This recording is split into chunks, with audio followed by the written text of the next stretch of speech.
اليوم انا جايب لك اغلى 11 نادي كويتي كقيمه سوقيه على حسب موقع ترانسفير ماركت. بالمركز ال 11 النادي اللي توه متاسس نادي الجزيره الرياضي وقيمته السوقيه 175 الف يورو. وبالمركز العاشر نادي الصليبيخات وقيمته السوقيه 200 الف يورو. وبالمركز التاسع نادي الفحيحين القيمه السوقيه للنادي 250 الف يورو. وبالمركز الثامن نادي اليرموك وقيمه السوقيه للنادي 400 الف يورو.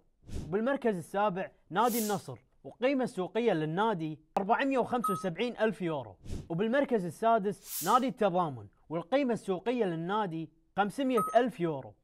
وبالمركز الخامس نادي السالمية والقيمة السوقية للنادي 900 ألف يورو. وبالمركز الرابع نادي كاظمة والقيمة السوقية للنادي 1,100,000 ألف يورو. بالمركز الثالث نادي القادسية والقيمة السوقية للنادي 2,200,000 ألف يورو.